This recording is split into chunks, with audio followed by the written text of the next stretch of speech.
오늘 본문 말씀은 출애굽기 13장 하나님의 인도하심입니다. 여러분 가끔 그런 상상을 해볼 때가 있죠. 내가 부유한 가정에서 태어났으면 어땠을까? 부모님이 내가 하고 싶은 것들을 다 밀어줄 수 있는 경제력이 있었으면 내가 훨씬 지금보다는 낫지 않았을까? 그런 것들을 상상해보지 않습니까? 또는 내가 과거에 조금만 좋은 대학에 좋은 직장에 다녔다면 어땠을까? 지금처럼 이렇게 미래 걱정, 노후 걱정하면서 살지 않을 텐데 정말 아쉽다. 그리고는 또 심지어 결혼을 다른 배우자와 만났으면 또 어땠을까? 이런 부분은 더 좋지 않았을까 등등의 자신이 가보지 않은 길에 대해서 로망을 가질 때가 있지 않습니까? 그런데 여러분 오늘 그것을 한번 꼭 기억하시길 바랍니다. 지금까지 나를 인도하신 길이 나에게 가장 맞는 길이지 않을까? 최선의 길이지 않을까? 이것에 대해서 한번 생각해 보시면 좋겠습니다. 오늘 이스라엘 백성을 하나님이 인도하시는 방식이 그렇다는 것을 우리가 깨달을 수 있습니다. 오늘 하나님께서 우리의 인생을 어떻게 인도하실까? 그것을 이스라엘 민족을 인도하시는 모습을 통해서 한번 살펴보겠습니다. 첫 번째, 하나님께서 인생을 어떻게 인도하실까? 우회하시면서 돌아가도록 인도하시더라. 17절에 보니 바로가 백성을 보낸 후에 블레셋 사람의 땅의 길은 가까울지라도 하나님이 그들을 그 길로 인도하지 아니하셨으니 로 시작하고 있습니다. 하나님의 생각과 사람의 생각이 다른 부분이 바로 이 부분입니다. 만약 오늘 내가 대전에서 서울을 가야 하는데 내비게이션을 켜서 찍지 않겠습니까? 그렇다면 누구라도 가깝고 빠른 길로 비용을 많이 내는 그런 길로 가는 사람은 아무도 없을 것입니다. 돌아가는 길을 찍고 먼 길을 찍는 사람이 누가 있겠습니까? 진짜 경치가 좋아서 해변길을 돌아서 가거나 그런 경우가 아니면 상식에 맞는 일이 아니죠. 그런데 오늘 하나님이 어떻게 하십니까? 블레셋으로 가는 쉽고 빠른 길이 있는데 그 길로 가게 하지 않고 둘러가는 길, 홍해의 광야길로 빙빙 둘러 인도하시더라. 너무 이상하지 않습니까? 그렇다면 빠른 길이라고 하는 블레셋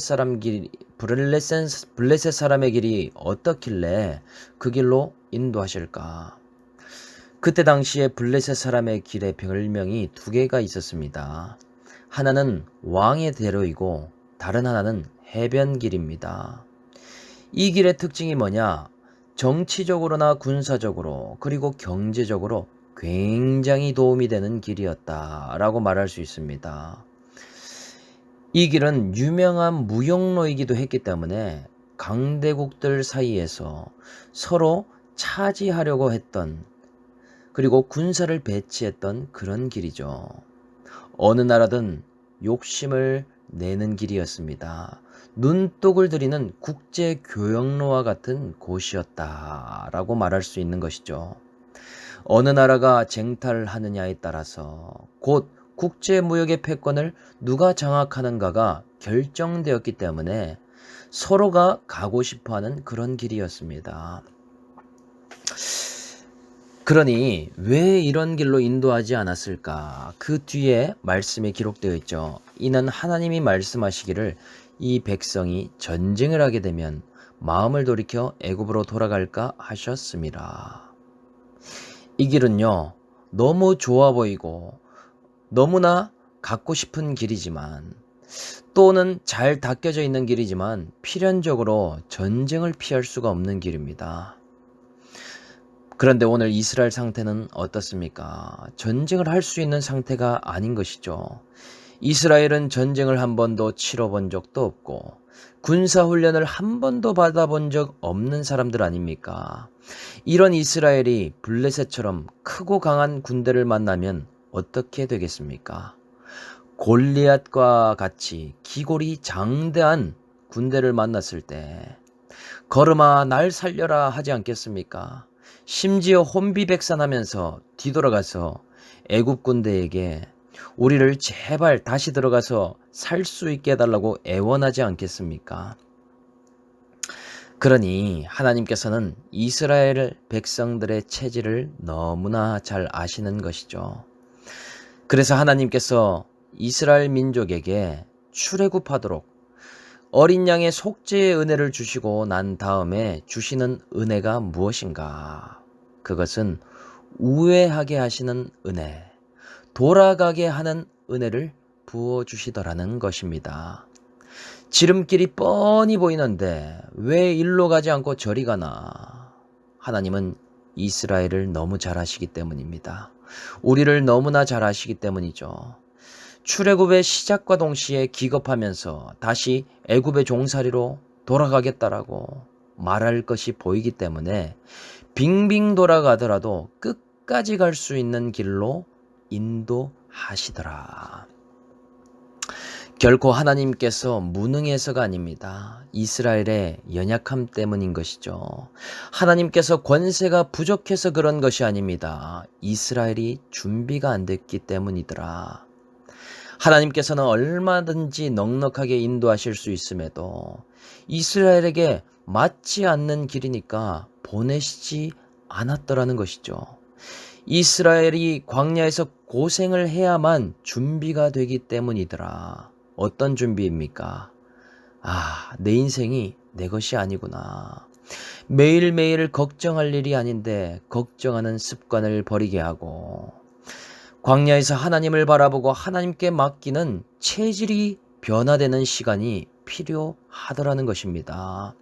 하나님이 누구인지 알아가기도 해야 되겠고 믿음도 조금 키워가야 되겠고 순종을 배울 수 있는 시간도 배워야 되겠더라.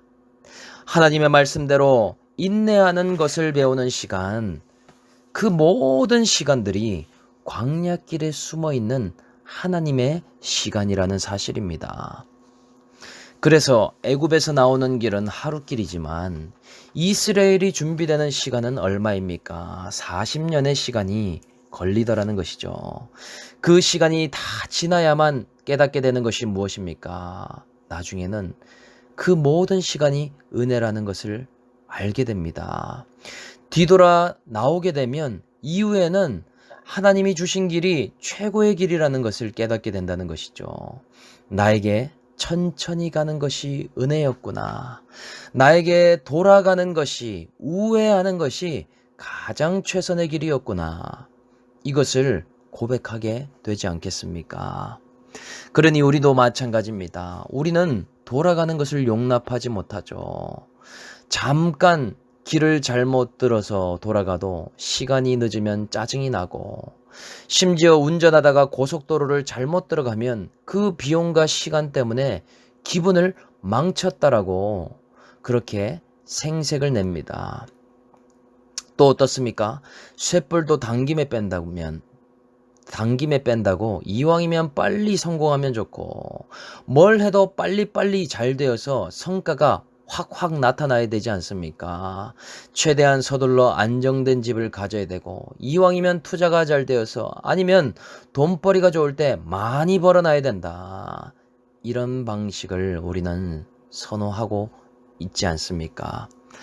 그런데 하나님은 단번에 대박나고 초단기간에 성공하는 길로 인도하지 않으십니다. 탄탄대로보다는 울퉁불퉁한 자갈길로 인도하시고 아주 빠른 지름길보다는 둘러가는 길로 인도하시더라.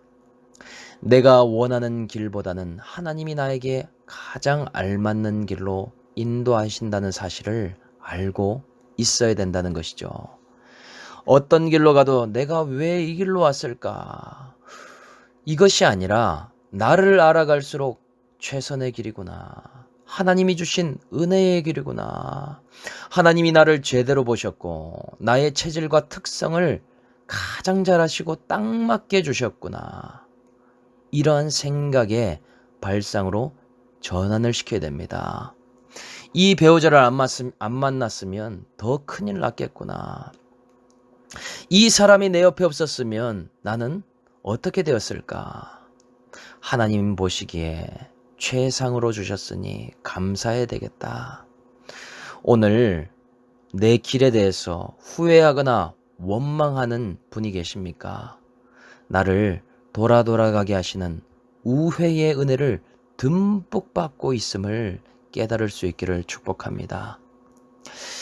하나님께서 인도하시는 방법 두 번째는 400년이 지나도 말씀대로 이루시는 은혜로 인도하신다.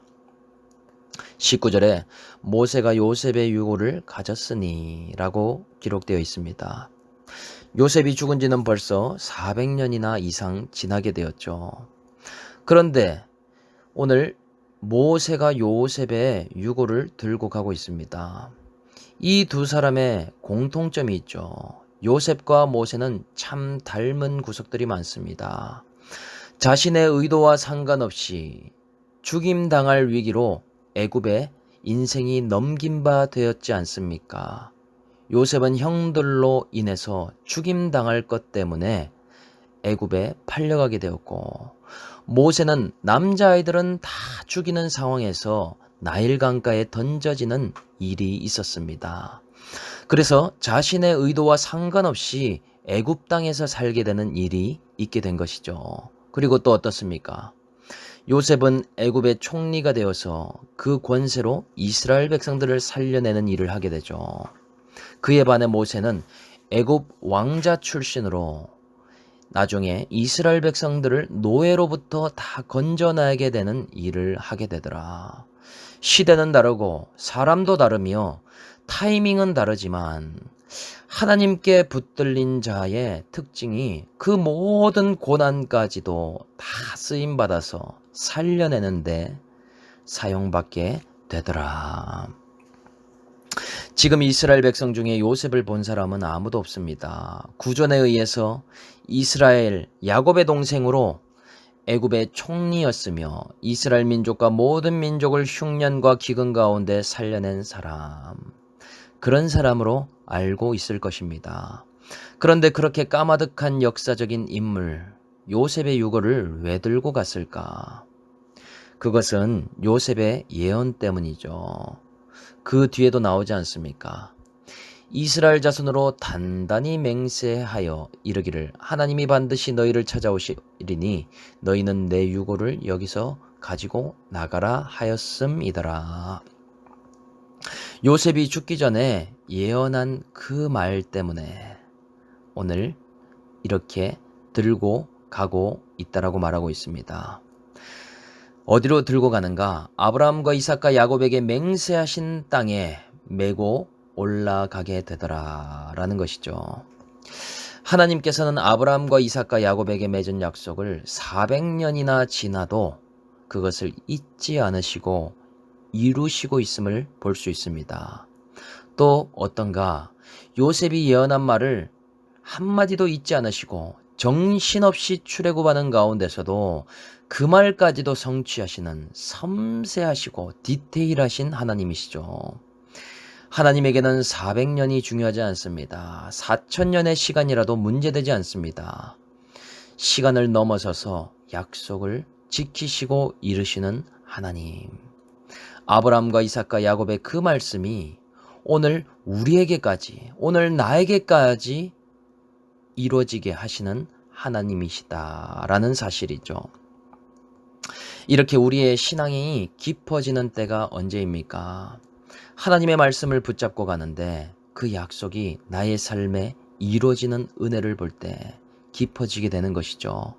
그 말씀이 내 말씀이 되게 됩니다. 그럴 때 하나님을 더 신뢰하게 되죠. 그 말씀이 나의 인생에 부어지는 그런 은혜에 놀라게 되는 것이죠. 내가 한 것은 매일 말씀을 붙들고 가고 있는 것뿐인데 출애굽하게 되는 나와 우리 가정의 모습이 보이게 되는 것입니다. 기복에서 출애굽하기 시작하고 율법에서 빠져나오기 시작합니다. 탓하고 원망하는 일에서 드디어 건짐을 받고 자기 연면에서 벗어나게 됩니다. 그 밖에도 생색과 시기질투와 혈기와 두려움과 불안, 수많은 애굽의 종노릇에서 빠져나오게 되는 것을 보게 되는 것이죠. 오늘 한 가지 말씀 붙드는 그 약속이 나의 삶에 이루어질 때, 또 우리 가정에 임하게 될 때 하나님을 더욱더 신뢰하게 되는 그러한 복이 임하게 되시기를 주의 이름으로 축복합니다. 하나님이 인생을 인도하시는 방식 세 번째는 불기둥과 구름기둥의 은혜로 인도하시더라. 20절에 그들이 숫곳을 떠나서 광야 끝 에담의 장막을 치니 라고 되어 있습니다. 드디어 광야가 시작되는 40년 광야의 첫 출발지에 서게 되는 순간입니다. 에담의 뜻은 두 가지가 있는데 하나는 성벽이라는 뜻과 다른 한 가지는 그들과 함께라는 뜻을 갖고 있습니다. 이제 애굽이라는 울타리도 없고 아무도 지켜줄 사람이 없는데 에담에서 부어지는 은혜는 무엇인가? 그것은 하나님이 성벽과 같은 기둥이 되어주시고 하나님이 그들과 함께 하시는 은혜가 부어진다라는 것이죠. 임마누엘의 하나님, 하나님이 임재하시는 은혜가 이 에담에서부터 시작되고 있음을 보여주고 있습니다. 에담에서부터 일어나는 현상은 무엇인가? 21절에 나오죠. 여호와께서 그들 앞에 가시며 낮에는 구름기둥으로 그들을 인도하시고 밤에는 불기둥을 그들에게 비추사 낮이나 밤이나 진행하게 하시니 이렇게 말씀하십니다. 이스라엘 백성들이 에담의 장막에 치면서 이동하는데 신기한 현상을 보게 됩니다. 낮에는 구름기둥이 보이고 밤에는 불기둥 같은 게 보이더라는 것이죠. 우리는 이 불기둥과 구름기둥을 각각으로 생각해서 두 가지의 기둥이 있구나 라고 생각하는데 이 두 가지 기둥은 하나의 기둥입니다. 하나님께서 성벽과 같은 기둥으로 나타나셔서 낮과 밤에 알맞게 나타나셔서 지키고 보호하시더라는 것이죠. 왜 그런가? 이 광야는 하나님의 절대적인 동행이 없으면 결코 시작조차 할 수 없는 곳이기 때문입니다. 낮에 쬐이는 장렬한 태양빛에 온몸이 타들어가게 되고 쓰러질 수밖에 없게 되겠죠. 밤에는 어떻습니까? 견딜 수 없는 추위와 한파로 온몸이 얼어붙게 됩니다. 그러니 불기둥과 구름기둥, 시간에 맞게 역사하시면서 하나님이 보호하고 계시더라. 이것이 오늘날 우리에게는 무엇입니까? 불기둥은 성령을 의미하고 구름기둥은 말씀을 의미하죠. 모세가 시내산에서도 구름 가운데에 말씀이 임하는 것을 볼 수 있지 않습니까? 낮에는 말씀, 밤에는 성령. 인생의 광야길을 걸어갈 때 꼭 필요한 것이 무엇인가? 말씀과 성령. 성령과 말씀이 있어야 하더라. 하나님과 동행하는 인생은 다른 것이 아닙니다. 인생의 기둥을 말씀과 성령으로 삼는 인생이더라. 눈 뜨면 기도하고 낮에는 말씀을 듣는 인생. 또 아침부터 말씀 묵상하고 자기 전에 성령으로 기도하는 인생. 이 두 기둥이 교차하는 인생을 살아갈 때 가장 안전한 인생을 사는 것이죠. 인생의 기둥을 말씀과 성령으로 삼는 자는 스트레스로 죽지 않습니다. 뭔가 세상에 별로 가진 것이 없는데 너무나 연약하고 고난이 있는 것 같은데 이상하게도 평안이 있더라는 것이죠. 자족이 넘쳐납니다. 그 사람에게는 감사가 있게 되더라. 기둥이 있는가 없는가, 이것이 우리의 얼굴 표정에도 나타나죠. 얼굴을 보면 걱정부터 되는 사람이 있습니다. 표정부터가 말 걸기가 어렵습니다. 뭔가 무섭고 다가가기가 두렵더라는 것이죠. 하나님을 기둥으로 삼고 가는 영적인 사람은 편안한 사람이죠. 별로 걸리는 것이 없습니다. 불안과 두려움이 없습니다. 원망이나 그런 모든 것이 넘어가지더라는 것이죠. 내 인생의 기둥에 눈에 보이는 것이 아니라 말씀과 성령이 내 기둥이 될 때 내 마음에 어떠한 상황과 환경 가운데도 내 인생이 울퉁불퉁한 광야길이라도 평강과 감사가 넘쳐나게 되는 것이죠. 오늘 이러한 은혜를 맛볼 수 있는 하루가 되시기를, 넘쳐나는 은혜가 있기를 주님의 이름으로 축복합니다. 적용 질문 드리겠습니다. 나는 빨리 가고 싶지만 내가 준비되지 않아서 우회해서 가고 있는 길은 어떤 길입니까? 큐티를 시작하면서 나와 우리 가정에 하나님이 나타내시고 이루시고 있는 일이 있습니까? 내 인생의 기둥은 무엇으로 삼고 있습니까? 오늘 말씀 생각하면서 한번 기도하겠습니다. 하나님 아버지, 인생의 길을 빠르게 성공하고 싶었고 믿음도 좋아서 남들에게 짠하고 보여줄 수 있는 행복의 길을, 성공의 길을 가고 싶었습니다. 그런 저에게 블레셋 왕의 대로를 가지 않게 하시고 질병을 통해서 우회함으로 광야길에 들어서게 하셨습니다. 그리고 그곳에서는 성령의 불기둥이 저를 기다리고 있었고 그 길에는 생각지도 않았던 말씀의 길이 저를 기다리고 있었습니다. 내 인생의 기둥을 물질로 삼고 내 학벌과 인맥을 삼고 싶었지만 하나님께서는 아무것도 없는 에담에 장막을 치게 하시며 성령과 말씀을 제 인생의 기둥으로 삼으라. 오늘도 말씀하십니다. 매일매일 상황과 환경이 추격해오고 코로나가 추격해오는 가운데서도 하나님과 동행하며 말씀을 기둥으로 삼고 나아가는 하루가 될 수 있는 우리 모든 세계비전 공동체 식구들이 될 수 있도록 인도하여 주시옵소서. 그런 은혜가 넘쳐나서 내 인생길이 광야의 길이고 상황과 환경이 울퉁불퉁할지라도 그곳에서 하나님이 주시는 평강과 기쁨과 감사가 넘쳐날 수 있는 한날이 되기를 원하오니 은혜를 베풀어 주시옵소서. 감사를 드리며 우리를 구원하신 예수님의 이름으로 기도드립니다. 아멘.